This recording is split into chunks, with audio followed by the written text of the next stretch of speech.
क्या राष्ट्रीय स्वयंसेवक संघ यानी आरएसएस सिर्फ शाखा तक सीमित है या फिर यहां से शुरू होती है समाज और राष्ट्र हित की एक लंबी लड़ाई, एक लंबी यात्रा?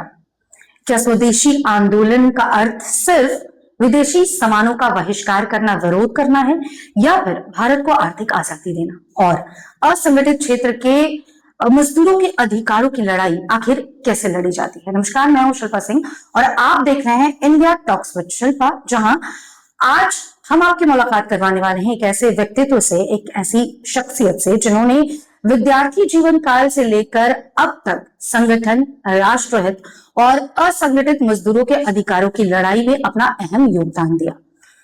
आज इनके अनुभवों के जरिए हम जानने की कोशिश करेंगे कई ऐसे अनछुए पहलू जिनके बारे में अक्सर हमारे मन में कई तरह के सवाल उठते रहते हैं। अगर हो सके तो ये एपिसोड पूरा जरूर देखिएगा, क्योंकि आज का ये एपिसोड सिर्फ किसी खास व्यक्ति विशेष के बारे में नहीं, बल्कि समाज, राष्ट्र हित के विषय के में अलग अलग विषयों की चर्चाओं के बारे में है। तो आइए सीधे रुख करेंगे, यहाँ हमारे साथ मौजूद है धर्मजीत चौधरी जी। उनसे बात करेंगे और जानने की कोशिश करेंगे कि संगठन आखिर कैसे काम करता है और असंगठित क्षेत्र के जो मजदूर हैं उनके अधिकारों की लड़ाई इन्होंने कब और कैसे लड़ी, इसकी शुरुआत कैसे की। तो सबसे पहले बहुत बहुत स्वागत करना चाहूंगी आपका इंडिया टॉक्स विद शिल्पा। जैसा कि मैंने बताया कि आपका जो जीवन काल रहा है, विद्यार्थी जीवन काल से ही आप संगठन के लिए पूरी तरीके से हम कहें कि उनकी तरफ ही झुके हुए रहे। सबसे पहले शुरुआत हम करेंगे संगठन को समझने से। तो अगर संगठन की बात करें तो बहुत सारे ऐसे लोग हैं जो आरएसएस का नाम तो जानते हैं, पर ये नहीं जानते कि आरएसएस का काम क्या है, ये कैसे कार्य करता है। तो आपसे जानना चाहूंगा। धन्यवाद। देखिए, राष्ट्रीय स्वयंसेवक संघ राष्ट्रहित के लिए काम करता है और शाखा जो है राष्ट्रीय स्वयंसेवक संघ का मेन आधार है। और विद्यार्थी जीवन से ही, जब बाल्यकाल से ही इसको कहा जाए, जब मैंने अपने आप को होश में ज्ञान हुआ, हमको होश में आया, तो अपने आप को हमने संघ के शाखा में पाया। और संघ राष्ट्रवाद और चरित्र निर्माण का ऐसा पाठशाला है जो पूरे विश्व में वैसा राष्ट्रवाद का कोई संगठन नहीं है। और मुझे गर्व है कि हम ऐसे संगठन के साथ जुड़े, उसका हम कार्यकर्ता बने और सामाजिक जीवन में समाज के लिए स्वयं की प्रेरणा से प्रेरित होकर हमने जो कार्य शुरू किया, जो अनवरत अभी तक हम करते आ रहे हैं। आपने कहा कि विद्यार्थी जीवन काल से आप इसमें अनवरत कर रहे हैं कार्य और अब तक आपका ये कार्य जारी है। लेकिन विद्यार्थी जीवन काल एक ऐसा जीवन काल है जो बहुत सारी अलग अलग चीजों पे हमारा मन चला जाता है। ऐसे में एक विद्यार्थी जो अभी बस शुरू ही कर रहा है अपने जीवन के सफर को, और उसमें इस तरीके की डिसिप्लिन, क्योंकि संघ बहुत डिसिप्लिन सिखाता है, आपने कहा चरित्र निर्माण करता है, तो इसकी तरफ आपका रुझान कैसे हुआ?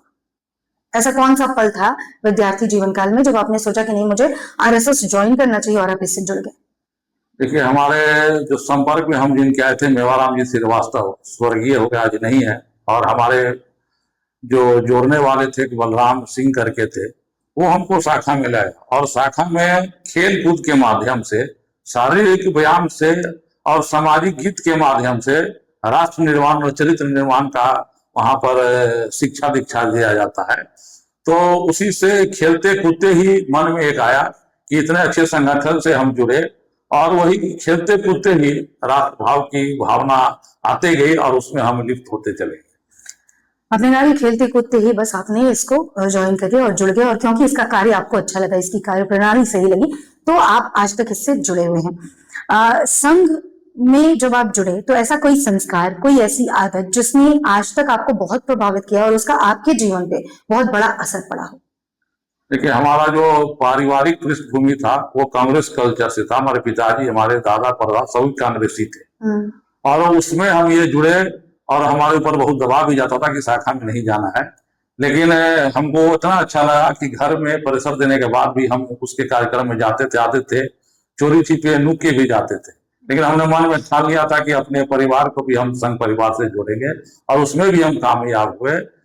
तो संघ एक ऐसा विषय है, एक ऐसा चीज है जिसको समझना बहुत मुश्किल भी नहीं है, आसान है। पारिवारिक भाव है, राष्ट्रवाद का उसमें भाव है। बस इसी भाव को लेकर के हिंदू समाज को एक करने के लिए ये संगठन खड़ा हुआ। और आज के डेट में देख सकते हैं कि ये इतना बड़ा वट वृक्ष है जो पूरे विश्व में इस संगठन का कोई जवाब नहीं। 2014 का जो चुनाव हुआ था, उस चुनाव में हमने ये जानकारी हासिल की है कि आपको अलग अलग राज्यों में पूर्णकालिक जिम्मेदारियां दी गई थी संघ के द्वारा। तो उस जब भी चुनाव का दौर होता है उसमें संघ किस तरीके से कार्य करता है और कितनी भूमिका रहती है संघ की? संघ अपरोक्ष रूप से हम लोग काम करते हैं मतदाताओं के बीच में जा करके। संघ कोई चुनाव में भाग नहीं लेता या संघ नहीं बोलता कि आपको चुनाव में जाकर काम करना है। हम लोग स्वतः की प्रेरणा से हम लोग काम करने के लिए जाते हैं। और हमारा क्यों मतदान करना चाहिए, मतदान करने से समाज जीवन में, राष्ट्र जीवन में इसका क्या प्रभाव पड़ेगा, ये हम जागरूकता फैलाने का काम करते हैं। और यही हमारा काम होता है, यही हम संदेश देने के लिए चुनाव के समय में पूर्ण रूप से सक्रिय होते हैं। संघ डायरेक्टली इसमें इन्वॉल्व नहीं होता, बस सिर्फ अवेयरनेस का काम जो है वो संघ के जरिए किया जाता है। चुनाव मतदाता जागरण अभियान करते हैं। मतलब मतदाताओं को जागरूक करने का कार्य जो है वो संघ के जरिए किया जाता है, जिसमें आपने बहुत अहम भूमिका निभाई थी 2014 चुनाव में। आजकल एक बहुत चलन में है या बहुत ज्यादा आप सुनते भी होंगे लोकल फॉर वोकल, ऐसा वोकल फॉर लोकल, सॉरी। तो वोकल फॉर लोकल ये जो शब्द है ये आज का नहीं है, अगर हम कहें तो ये वर्षों पुरानी परंपरा है कि स्वदेशी को अपनाना चाहिए और विदेशी चीजों का बहिष्कार करना चाहिए। क्या मानते हैं आप, स्वदेशी को अपनाने से क्या मतलब है, किस तरीके से अपनाया जाए स्वदेशी? जब हम लोग को 90-91 में डंकल प्रस्ताव आया था जी, और उस प्रस्ताव का हम लोग ने स्वदेशी जागरण मंच, जो संघ का ही एक अनुसांगिक क्षेत्र है, उसके माध्यम से हम लोग जगह जगह नुक्कड़ सभा और जागरूकता फैलाने का काम करते थे। WTO क्या है ये बताने का काम करते थे। किस तरह भारत का जो छोटा छोटा उद्योग है उसके गिरफ्त में आएगा, किस तरह मरेगा, ये हम लोग जागरूकता का काम करते थे। लेकिन उस समय में हम लोग को लोग बोलते थे कि ये लोग पागल हो गया, इसके पास किसी तरह का कोई काम नहीं बचा है। तो स्वदेशी का ये मतलब नहीं है कि हम फिर से बैलगाड़ी युग में जाए, फिर से हम लालटेन के युग में जाए। तो आप प्रख्यात चिंतक हैं गोविंदाचार्य जी, वो हम लोग को प्रशिक्षण में अपने सानिध्य में बताते थे। वो एक स्लोगन दिए थे हम लोगों को कि चाहत से देसी और मजबूरी में विदेशी। हमारा चाहत होना चाहिए कि हमको पूरा स्वदेशी अपनाना है, जहां की उसका विकल्प नहीं है, बहुत हमारे पास में जरूरत का सामान नहीं मिला तो मजबूरी में हम विदेशी को अपनाएंगे। आज अगर हम आप देख सकते हैं कि एक टाटा कंपनी, हम उनका विरोध नहीं करते हैं, लेकिन वो भी नमक बेच रही है। और हमारा छोटा छोटा जो व्यापारी भाई जो है वो भी नमक बेच रहा है, लेकिन टाटा का सब खरीद रहा, उसका कोई नहीं खरीद रहा। तो सरकार से हम ये भी आपके चैनल से मांग करेंगे कि एक समान व्यापार करने का और समाज में एक रूपता लाने का उसमें प्रयास होगा, वो भी उसमें खड़ा होगा। ये स्वदेशी का परिभाषा हमारे हिसाब से है और इसी पर सबको काम चाहिए, आर्थिक स्वावलंबन।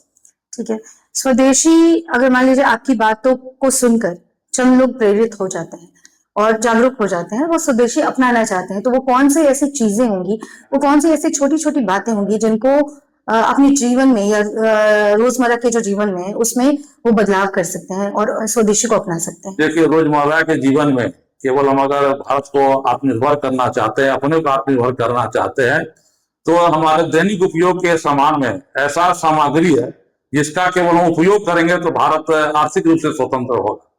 जैसे हम कोलगेट करते हैं, ब्रश करते हैं, नहाने का साबुन यूज करते हैं, शैम्पू यूज करते हैं, तो हमको ये चुनाव का खरीदते वक्त ये चुनाव करना है कि कौन सा इसमें भारत में बना है। भारत में जो प्रोडक्ट बना है वो भारत में बिकेगा तो भारत के लोगों को फायदा होगा। एक कोको कोला भारत में यहाँ पर अपना व्यापार खरबों में करती है, उसका फैक्ट्री से लेकर के मार्केट में लाने तक में 2 से 2.5 रुपया खर्च आता है, लेकिन वही 60 से 70 रुपया बिकता है, उसका सारा प्रॉफिट अमेरिका को चला जाता है।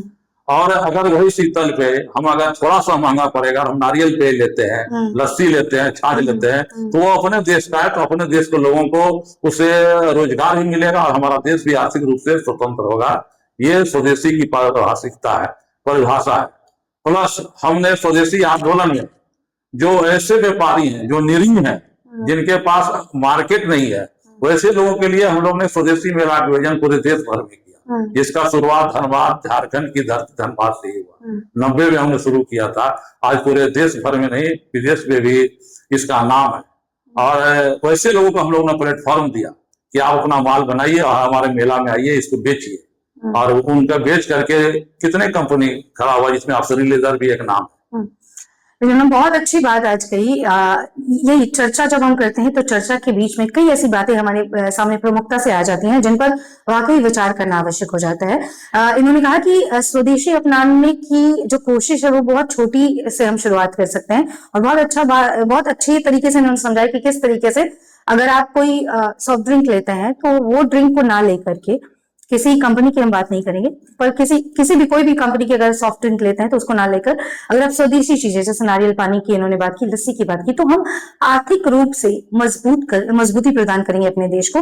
तो इस पर जरूर विचार करना चाहिए, और जो लोग भी सुन रहे हैं, मैं उनसे ये अपील जरूर करना चाहूंगी इनके माध्यम से कि जो चीजें आप सुन रहे हैं उसपे बहुत ज्यादा नहीं पर थोड़ी शुरुआत हम जरूर कर सकते हैं अमल करने की। और कहीं ना कहीं इंडिया टॉक्स विद शिल्पा जो चैनल है, जो प्लेटफॉर्म है, इसका एक मुहिम यही है, हम चाहते भी यही हैं कि कहीं ना कहीं पब्लिक ओरिएंटेड चीजें जो हैं वो सामने आए और पब्लिक से रिलेटेड बातें हों। जैसा कि अभी इन्होंने कहा, अगर आप इनकी बातों से सक्षम हैं, सहमत हैं, तो प्लीज अपनी सक्षमता के अनुसार इस चीज को जरूर अपनाने की कोशिश करें। सर, स्वदेशी मेले की आपने बात की कि आपने जगह जगह स्वदेशी मेलों का आयोजन किया, जिसकी शुरुआत अपने धनबाद से की, तो इसका अनुभव कैसा रहा वो हम जरूर जानना चाहेंगे, और कितने लोगों को फायदा हुआ, और आगे स्वदेशी मेले का और क्या कुछ योजनाएं हैं, कैसे ये और काम करने वाला है। हजारों जो व्यापारी है उनको प्लेटफॉर्म मिला, और वह आत्मनिर्भर हुए आर्थिक रूप से, और हमने अपने से कम वैसा ग्रुप तैयार कर दिया 25-50 जो आज सक्षम है, अपने से भी इस आयोजन को करते हैं, और बड़े संख्या में स्वदेशी और हस्तशिल्प का प्रचार प्रसार कर रहे हैं। श्रीलेदर की आपने बात की, उसका अनुभव कैसा रहा और किस तरीके से वो नीचे से, क्योंकि ये हमारे धनबाद के लिए एक सक्सेस स्टोरी हो सकती है। 90 में जब श्रीलेदर केवल जमशेदपुर में था, और हम लोगों ने जब आंदोलन शुरू किया कि स्वदेशी कौन है विदेशी कौन है, ये लोगों के बीच में जानकारी देते थे, तो उस समय में श्रीलेदर हम लोग के साथ जुड़े हुए थे, और वो हम लोग के आर्थिक रूप से भी हम लोग को मदद करते थे प्रचार प्रसार करने के लिए, और उनका लोगो हम लोग साथ में लेके चलते थे, जिसका परिणाम है कि इतना प्रचार प्रसार हुआ। आप देख सकते हैं कि श्रीलेदर सब जगह छाया हुआ। ये हम लोगों का अनुभव है। अभी क्या कुछ योजनाएं है, ऐसा बहुत सा कंपनी है जिसको हम लोगों ने खड़ा किया। स्वदेशी मेले को लेकर आपकी आगे की योजनाएं क्या हैं, और कैसे लोग आपसे जुड़ सकते हैं। देखिए, स्वदेशी मेला अभी हम लोग फिर अभी जैसे ठंडा का सीजन आएगा तो फिर हम लोग इसको जगह जगह झारखंड में कई जगह इसका आयोजन करेंगे, और उसके लिए हम लोग अभी तो फेसबुक और सोशल मीडिया का जमाना आ गया है, फिर हम लोग उसमें सूचना पेपर के माध्यम से, हैंडबिल के माध्यम से, प्रचार प्रसार के माध्यम से उसको हम लोग सभी के बीच में जानकारी उपलब्ध कराते हैं, और स्वतः लोग फिर जुड़ने भी लगते हैं हम लोगों के साथ। राम मंदिर से एक अलग जुड़ाव रहा है आपका।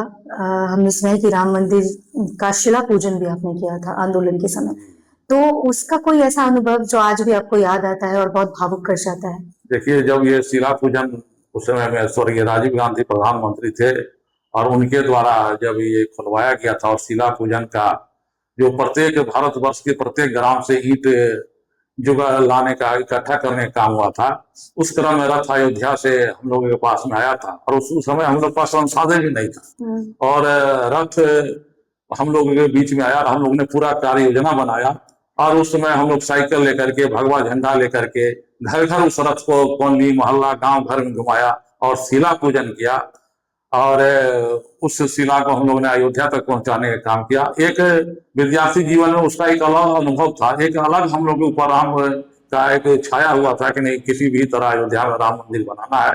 उसका कल्पना अलग था जो मैं शब्द में नहीं आपको बयान कर सकता हूँ। एक अद्भुत आनंद था उसका। आपने आनंद की बात की और राम मंदिर बनाने की बात कही कि उस वक्त ये जज्बा था कि राम मंदिर बनाना है। आज राम मंदिर बन गया है, अभी की फीलिंग और क्या बदलाव देखते हैं आप राम मंदिर बनने के बाद लोगों के बीच। देखिए, फीलिंग तो अब तो राम मंदिर बन गया, हम लोग भी जो लाखों कार सेवक उसमें शहीद हुए, अपना जान प्राण गंवा दिए, हम लोग भी यहाँ से उस आंदोलन में गए थे। यहाँ धनबाद जत्था के जत्था हम लोग जाते थे, उनके लिए कार सेवकों के लिए व्यवस्था करना, भोजन व्यवस्था करना, बहुत तरह का काम भी किए। आज एक सुखद अनुभव होता है अपना, जब नीचे की पीढ़ी को, अपने बच्चों को बताते हैं कि इस आंदोलन में हम लोगों ने ये किया इस मंदिर के लिए, तो एक अलग अनुभूति महसूस होता है, और बहुत अच्छा लगता है कि चलिए हम मंदिर बन गया, मेरे कार्यकाल में बन गया। ये बहुत बड़ा अनुभूति है। एक सवाल और राम मंदिर से ही जुड़ा हुआ, अभी अगर आपने न्यूज देखा होगा तो राम मंदिर की में आर्थिक जो चोरियों की बात आ रही है उसको कैसे देखते हैं? देखिए, अब ये तो इस पर हम लोग क्या भी बता पाएंगे, अभी तो जांच चल रहा है और माननीय मुख्यमंत्री जी भी इसमें लगे हुए हैं और उन्होंने स्पष्ट कहा है कि जो भी इसमें गड़बड़ी किए हैं उनको छोड़ा नहीं जाएगा। ये आस्था के साथ तो खिलवाड़ जरूर है, लाखों लोगों को इससे इसके आस्था पर चोट पहुंचा है। इसे कहीं न कहीं हम लोग भी हैं, लेकिन मनुष्य जान में परिवर्तनशील है, किसके अंदर में है कोई तो देखा नहीं है उसको, लेकिन हम लोग को विश्वास है कि इसका बहुत जल्दी फैसला हो जाएगा और दोषी को सजा मिलेगी।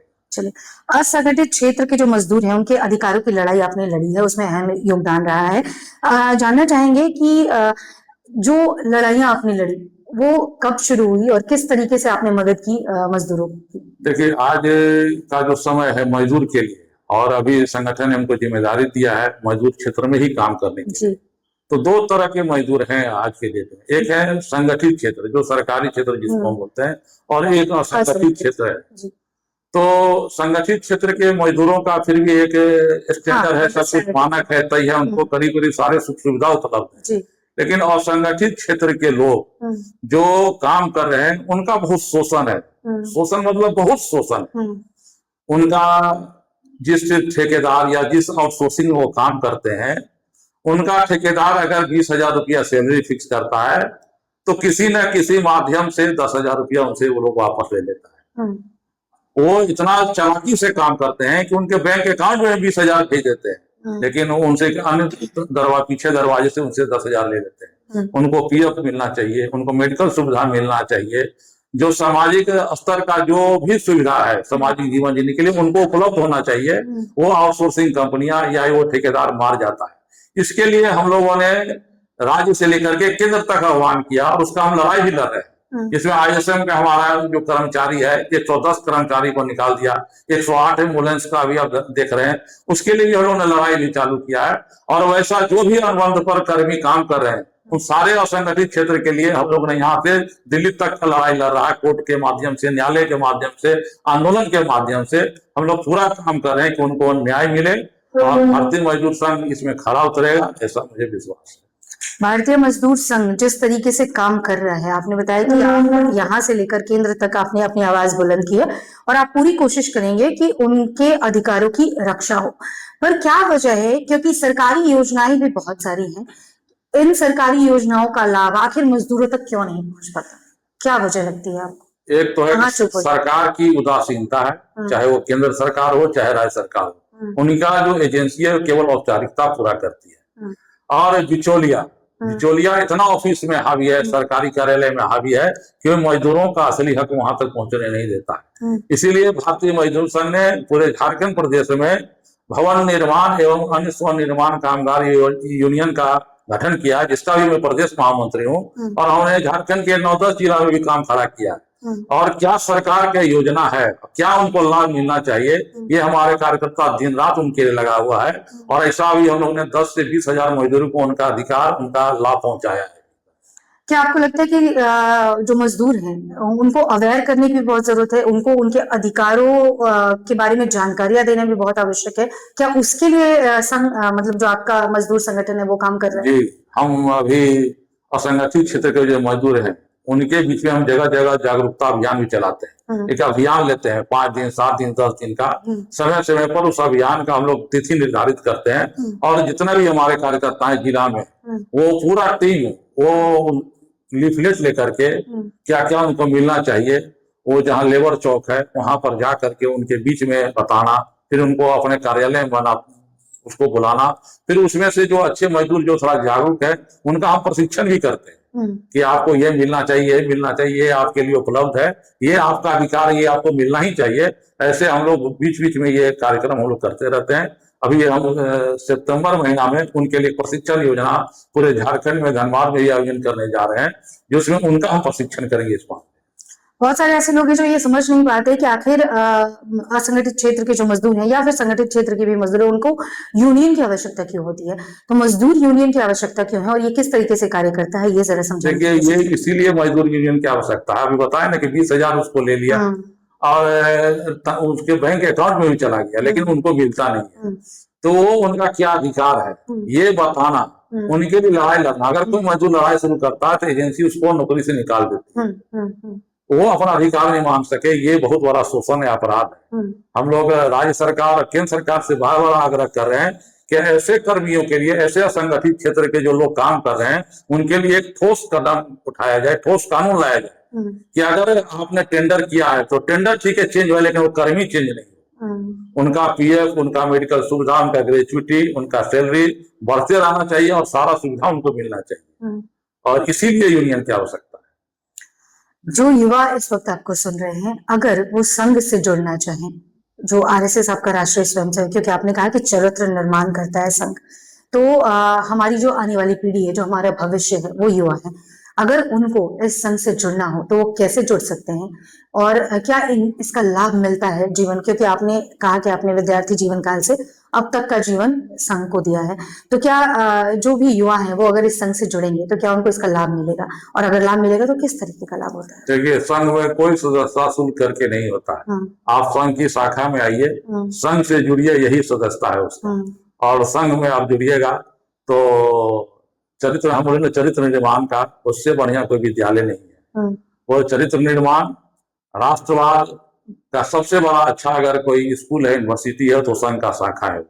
आप उससे जुड़िएगा तो स्वतः समाज में एक मान सम्मान आपको मिलेगा और आप भी समाज में लोगों को मान सम्मान दीजिएगा। यही संघ का शाखा में जाने से फायदा होता है।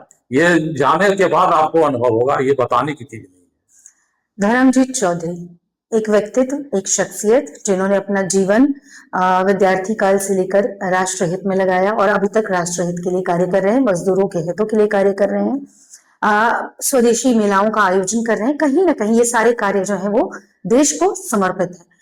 जानना चाहूंगी कि आपकी ये जो यात्रा रही, जो आपका अब तक का जीवन काल रहा, इसमें कितने उतार चढ़ाव आए और क्या कुछ आपने सीखा जो आप लोगों को बताना चाहेंगे? देखिए, इसमें बहुत काफी उतार चढ़ाव है। कई बार मन बहुत व्यथित भी हुआ, कुछ ऐसी घटना हुई तो मन प्रभावित हुआ, दुख भी हुआ। लेकिन अपना संगठन में वैसे भी मनीषी लोग हैं जिनको देखने के बाद प्रेरणा स्वतः प्राप्त होता है। और मनुष्य शरीर है, मनुष्य मन है, कभी विचलित भी होता है और लोग विचलित करने का प्रयास भी करते हैं। लेकिन अपना संगठन में कहा गया है, और जो हमारे संगठन के पूर्वज है उनका भी मंत्र था कि चरे बेटी यही तो मंत्र है अपना। तो चलते रहिए, दुख सुख आते रहेगा। और अगर मन स्थिर रखेंगे हम तो आज नहीं कल जरूर सफलता मिलता ही है। कुछ देर के लिए लगता है कि सब कुछ खत्म हो गया, लेकिन ऐसा नहीं है। आशा निराशा के सागर में सब यहाँ उपलब्ध है, इसलिए मन को विचलित नहीं करना है। सफलता का सही मायने आप क्या मानते हैं? अगर सफलता समझाना हो कि असली सफलता किसे कहेंगे तो सफलता का डेफिनेशन आपके लिए क्या होगा? देखिए, सफलता हमारे लिए, हम यही मानते हैं कि आज जो सामाजिक जीवन में जो मान सम्मान जो संगठन के द्वारा, जो कार्यकर्ताओं के द्वारा दिया जाता है, इसी को हम सफलता मानते हैं। कि कार्यकर्ता के हृदय में हम हैं, वो कार्यकर्ता हमको सम्मान करता ही हमारे लिए सफलता है। आपकी प्रेरणा अगर हम जानना चाहें कि कौन सा ऐसा व्यक्ति है जिससे आपको, या कोई ऐसा पल जिसने आपको प्रेरणा दी? देखिए, हम उस दुनिया में अभी नहीं है, माननीय मेवाराम श्रीवास्तव जी, वो हम लोग के प्रेरणा स्रोत थे, आज भी नहीं है। लेकिन आज उन्हीं के हम लोग प्रेरणा लेकर के आज हम यहाँ तक, उनके मार्गदर्शन में जो उन्होंने बाल्यकाल में दिया था, वो आज न कहीं हमको उनका बताया हुआ शब्द आज भी पूरे ध्यान में आते रहता है। और जहाँ कहीं भी होंगे उनका आशीर्वाद हमारे ऊपर है, तब आज हम इस मुकाम तक पहुंचे हैं कि संगठन भी इतना मान सम्मान हमको दिया है और कार्यकर्ता लोग भी सम्मान हमको पूरा भरपूर देते हैं। किसी भी व्यक्ति के लिए संस्कार ज्यादा आवश्यक होनी चाहिए या फिर आर्थिक सफलता, जो हम कहें कि आर्थिक रूप से संपन्नता, क्या आवश्यक क्या है? आर्थिक संपन्नता आज भौतिक युगों में ठीक आवश्यक है, लेकिन जो आपने बोला चरित्र जो है ना, वो सबसे बड़ा चीज है। अगर वो है तो आर्थिक भी अपने आप हो युवाओं को क्या संदेश देना चाहेंगे जो इस वक्त आपको सुन रहे हैं? उन्हें कोई अगर एक शब्द में उन्हें कोई मैसेज देना है, एक वाक्य में कोई मैसेज देना है, एक बात हम युवाओं को बोलेंगे कि आप संघ के डायरेक्ट संघ से जुड़िए या संघ के 56 अलग अलग विविध प्रकार के संगठन में जिस रुचि में आपको लग रुचि है उस क्षेत्र के में उस संगठन के साथ जुड़िए, राष्ट्र के भाव से जुड़िए, तो अपने आप सफलता आपके कदम चुनेगी। देश हित के लिए कोई संदेश? देश हित में तो आप बड़े बड़े लोग संदेश देंगे, हम लोग तो यही संदेश देंगे कि सब एक साथ रहे, मिलजुल के रहे, पारिवारिक भाव से रहे, जो संगठन का मूल मंत्र है परिवार भाव, उसी को हम लोग लेके चल रहे हैं। यही सबको बताते भी हैं कि परिवार भाव से काम कीजिए तो आज नहीं कल सब ठीक हो। आज का जो ये हमारी बातचीत रही, ये इंडिया टॉक्स विद शिल्पा एक प्लेटफॉर्म है, उसके लिए रही। हमें कोई सजेशन देना चाहेंगे, हमें किस तरीके से और आगे कार्य करना चाहिए? नहीं, आपका अभी जो काम करने का ढंग है या जो मैं आपका पोस्ट सब देख रहा हूँ बहुत अच्छा है, और इसी तरह निष्पक्ष जो आप अपना समाचार चला रहे हैं, निष्पक्षता होना चाहिए। जो आज ये जगत भी कहीं न कहीं थोड़ा सा इधर उधर करके बदनाम हुआ है, जी। जिसमें आप लोग जैसे पत्रकार का आवश्यकता है, क्योंकि लोकतंत्र के आप चौथे स्तंभ है और महत्वपूर्ण स्तंभ है। निष्पक्षता ही आपकी पहचान है, तो इसको बरकरार रखिए और हमको लगता है कि आप इसमें जरूर खरे उतरिए। चलिए, बहुत बहुत शुक्रिया, अपना समय आपने हमें दिया और इतनी अच्छी जानकारियां हमसे साझा की, इसके लिए बहुत बहुत धन्यवाद। और जैसा आप हमसे उम्मीद लगाए बैठे हैं, तो हम जरूर आगे भी पूरी सत्यता और निष्पक्षता और तथ्यात्मक जो खबरें हैं वो चलाने की पूरी कोशिश करेंगे। बहुत बहुत धन्यवाद हमसे बातें करने के लिए। जहां तो अभी आप सुन रहे थे धर्मजीत चौधरी जी को, जिन्होंने बहुत से अपने अनुभव हमसे साझा किए। देश हित की बात उन्होंने की, मजदूरों के हितों की बात उन्होंने की, साथ साथ हमने राम मंदिर की भी चर्चा की। राम मंदिर में शिला पूजन उन्होंने किया था और उनका वो अनुभव जो कैसा रहा वो भी आपने सुना।